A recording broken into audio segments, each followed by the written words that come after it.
Hello दोस्तों, कैसे हैं आप सभी लोग। आई होप कि आप लोग अच्छे होंगे और पढ़ रहे होंगे, है ना। दोस्तों देखिए, आज हम जो स्टार्ट करने वाले हैं 19 दिसंबर की फर्स्ट शिफ्ट का आरआरबी ग्रुप डी का रियल क्वेश्चन एनालिसिस को हम एग्जाम को एनालिसिस करेंगे। उसके क्वेश्चन कौन कौन से, उसमें जो क्वेश्चंस थे हम देखेंगे कौन कौन से क्वेश्चंस आए हुए हैं, ताकि आपको एक सही दिशा मिल जाए। दोस्तों अभी देखिए, हमारे चैनल पे काफ़ी पहले जो जब से एग्ज़ाम स्टार्ट हुआ था तब से लेके काफ़ी वीडियो चल रही थी, लेकिन अभी बीच में क्या हुआ कि किसी कारण के चलते मेरी एक तबीयत खराब थी। मेनली कारण तो यही था कि किसी तबीयत खराब थी, इसलिए मेरी वीडियो रिकॉर्ड नहीं हो पाई थी। लेकिन आज हम फिर से अभी 19 तारीख से फिर से हम डेली कंटिन्यू डालेंगे, तो आप अब इस चैनल पर लगातार बने रहिएगा। देखिए, अगर आज के क्वेश्चन पेपर की बात की जाए तो क्वेश्चन पेपर जो था वो जो आपका था वो सिंपल टू मॉडरेट था। ठीक है। और अगर इसके गुड स्कोर की बात की जाए, इसमें जो जनरल वालों के लिए जो गुड स्कोर अगर मैं बोलूँ तो लगभग 80 क्वेश्चन प्लस जो है वो एक मतलब अगर मैं क्वेश्चनों की बात करूँ 78 टू 82, ये एक अच्छा जर्नल के लिए गुड स्कोर है। ठीक है। तो इसमें हम जिस क्वेश्चनों पे खास तौर पे बात करेंगे वो आपके, देखिए आपको पता है साइंस के ज्यादा क्वेश्चन आते हैं, साइंस प्लस करंट अफेयर्स, इस काफी हम बात करेंगे। ठीक है। तो चलिए बिना देरी के शुरू करते हैं, कौन कौन से क्वेश्चन आए थे। तो देखिए, सबसे पहले जो क्वेश्चन आया था, खेलो इंडिया यूथ गेम 2025 का कौन सा संस्करण आयोजित किया गया है। ठीक है। इसका जो संस्करण आयोजित किया गया था उसका नाम था सातवां संस्करण। कौन सा?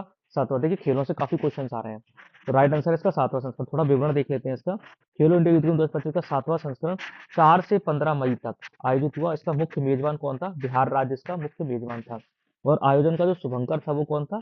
गज सिंहा। गज सिंहा इसका मुख्य शुभंकर था। तो याद रखना, मुख्य आयोजन बिहार और गज सिंहा इसका शुभंकर था। बाकी और भी डिटेल आएगी, धीरे धीरे क्वेश्चन में देखते जाएंगे। देखिए, नेक्स्ट क्वेश्चन है खेलो इंडिया से। खेलो इंडिया यूथ गेम 2025 का उद्घाटन कहाँ हुआ।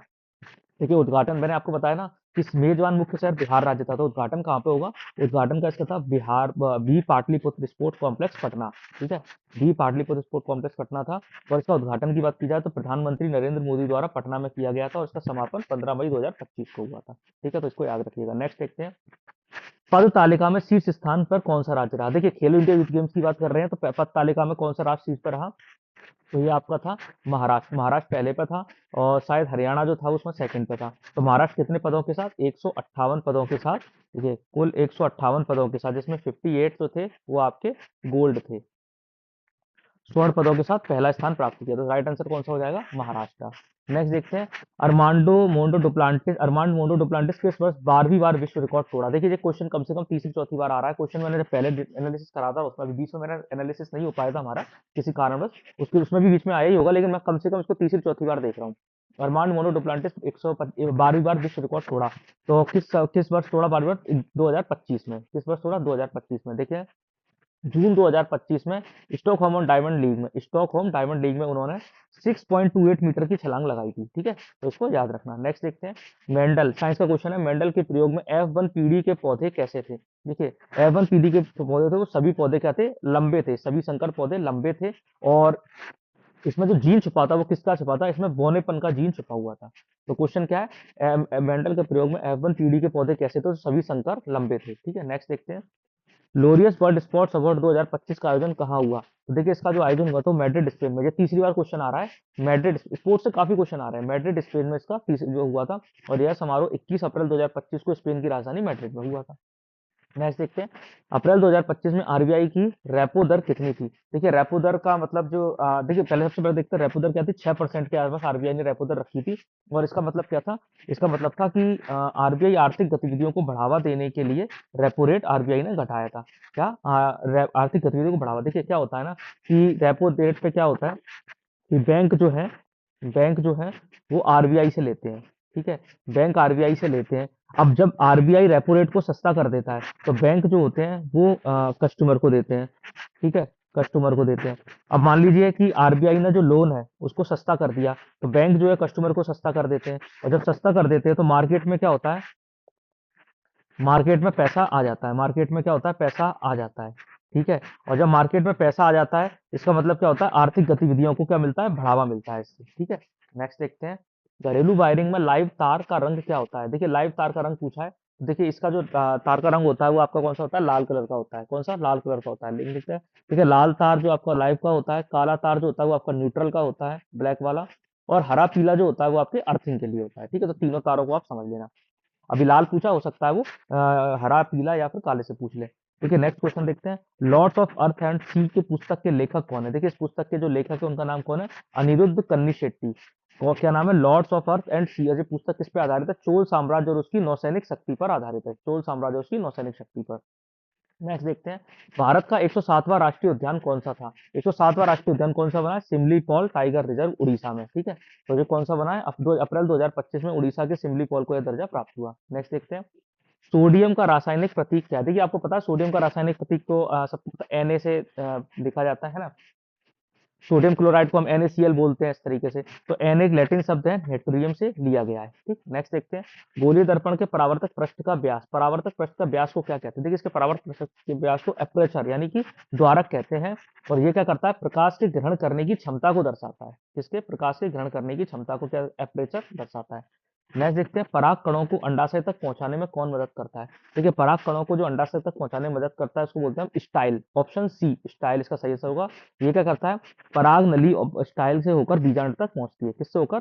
पराग नली स्टाइल से होकर कहां तक पहुंचती है? बीजांड तक। ठीक है, नेक्स्ट देखते हैं, 20 किलोग्राम द्रव्यमान वस्तु का वेग 2 मीटर सेकंड से 5 मीटर सेकंड तक किया गया। देखिए इसको सीधा सीधा सूत्र लगता है। इसका सूत्र क्या होता है? 1/2 गुणा मास यानी कि द्रव्यमान कितना है 20 और गुणा, अब देखिए प्रारंभिक वेग में से अंतिम वेग घटाया जाता है तो इसमें क्या है 5 और यू स्क्वायर। इसका देखिए सूत्र होता है U square minus V square. तो यू स्क्वायर आपका कितना है? 5 स्क्वायर माइनस 2 का स्क्वायर। ठीक है, तो जब इसको करेंगे तो आप इसमें 10 आ जाएगा और 10 का गुणा 25 में से 4 घटा देंगे तो आपका कितना आ जाएगा 21। तो बराबर कितना हो जाएगा 210। तो राइट आंसर क्या हो जाएगा 210 जूल। ठीक है, नेक्स्ट देखते हैं, पाचन में जीभ का मुख्य कार्य क्या होता है? पाचन में जीभ का मुख्य कार्य, सबसे पहले देखिए पाचन जब हम भोजन को जीभ पर रखते हैं तो क्या आती है? लार निकलती है। तो भोजन को लार से मिलाना इसका मुख्य कार्य होता है। Option C. नेक्स्ट देखते हैं, एल्यूमिनियम पर एनोडाइजिंग को क्या क्यों की जाती है? देखिए इसको इसलिए की जाती है जंग से बचाने के लिए। क्यों की जाती है एल्यूमिनियम पर एनोडाइजिंग? जंग से बचाने के लिए की जाती है। इससे क्या होता है? एल्यूमिनियम की सतह कठोर और टिकाऊ बनती है। ठीक है, नेक्स्ट देखते हैं, किन दो तत्वों में न्यूट्रॉनों की संख्या समान होती है? देखिए न्यूट्रॉन की संख्या अगर समान देखते हो ऑप्शन सी इसका बोरोन और कार्बन। देखिए बोरोन और कार्बन, इसका जो परमाणु क्रमांक होता है वो होता है इसका 5 होता है बोरोन का, इसका 6 होता है। लेकिन द्रव्यमान संख्या इसकी कितनी होती है? इसकी होती है 10, नहीं इसकी होती है 11। बोरोन की होती है 11 और कार्बन की परमाणु देखिए इसका परमाणु क्रमांक। ठीक है, परमाणु क्रमांक आप याद रखना। और ये हो गया आपकी द्रव्यमान संख्या। द्रव्यमान संख्या। ठीक है, अब ये होती है 5, ये होती है कार्बन की 6, इसकी होती है 11, इसकी होती है 12। जब आप इसको घटाएंगे ना तो देखिए इसमें से 6 आएगा, इसका भी 6 आएगा, तो दोनों क्या हो गया सेम। तो बोरोन और कार्बन इसका राइट आंसर हो जाएगा। न्यूट्रॉन की संख्या, न्यूट्रॉन की संख्या निकल के आई है 6। और ऐसे तत्वों को क्या कहते हैं? आइसोटोन कहते हैं। नेक्स्ट देखते हैं, निम्न में से कौन सा अजैविक कारक नहीं है? देखिए अजैविक कारक नहीं, जिसमें जैविकता नहीं है। तो देखिए तापमान तो अजैविक है, बाढ़ अजैविक है, पाला अजैविक है, कीट। देखिए कीट में जीव होता है तो ये कौन सा कारक? कीट इसका सही आंसर होगा, ऑप्शन डी। ठीक है, नेक्स्ट देखते हैं, एसिटिक अम्ल और सोडियम हाइड्रोक्साइड की अभिक्रिया क्या कहती है? देखिए ये क्या है? एसिड है और ये क्या है? क्षार है।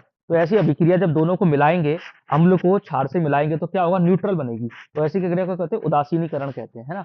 ऑप्शन सी इसका सही आंसर हो जाएगा। नेक्स्ट देखते हैं, सूर्योदय से पहले सूर्य दिखने का कारण क्या होता है? देखिए सूर्योदय से पहले क्या होता है? 2 मिनट पहले हमें सूर्य दिख जाता है। इसको क्या कहते हैं? वायुमंडलीय अपवर्तन।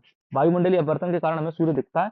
क्या कहता है? वायुमंडल सूर्य किरणों को मोड़ देता है। तो वायुमंडल में अपवर्तन के कारण हमें सूर्य पहले ही दिखाई पड़ता है। और ऐसे ही सेम होता है डूब जाने के बाद, जब शाम को रात को जब सूर्य डूब जाता है तो उसके 2 मिनट तक, 2 से 3 मिनट तक हमें उसके बाद भी सूर्यास्त दिखाई पड़ता रहता है।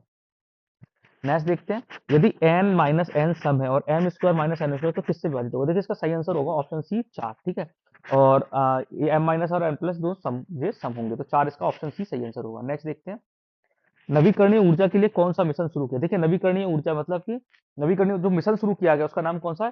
राष्ट्रीय हरित हाइड्रोजन। यानी कि 2030 तक के इसके लिए हमने लक्ष्य तय किया गया है कि हमें इससे ऊर्जा का उत्पादन करना है। देखिए लक्ष्य 2030 तक हरित हाइड्रोजन का उत्पादन करना लक्ष्य है।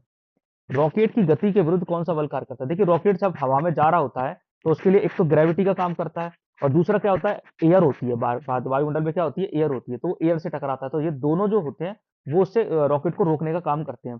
तो क्या उसका सही आंसर होगा? गुरुत्वाकर्षण और वायु प्रतिरोध इसका सही आंसर। कौन सा बल कार्य करता है? गुरुत्वाकर्षण और वायु प्रतिरोध इसका सही आंसर होगा ऑप्शन बी। नेक्स्ट देखते हैं, गर्भ निरोधक गोलियां जनन को कैसे रोकती हैं? देखिए गर्भ निरोधक गोलियां जो जनन को रोकती हैं वो अंडोत्सर्जन को रोक देती हैं। देखिए क्या होता है, अंडोत्सर्जन होता है। इसमें क्या होता है, अंडा बाहर ही नहीं आ पाता।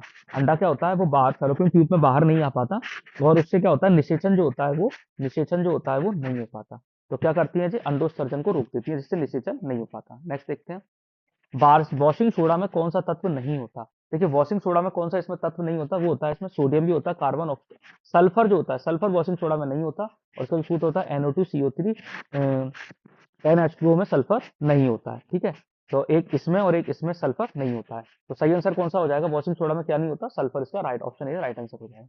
ठीक है, हमने इसके लगभग अभी 25 क्वेश्चन देखे हैं। ठीक है, तो अभी आपको देखा कि ये क्वेश्चन बहुत ज्यादा टफ नहीं थे, इसमें सिंपल ही क्वेश्चन थे, है ना, सिंपल क्वेश्चन थे और बहुत ज्यादा टफ नहीं थे। तो इसीलिए मैंने कहा था कि ये पेपर क्या है, एक्चुअली में मॉडरेट क्वेश्चन है। ठीक है, मॉडरेट पेपर है।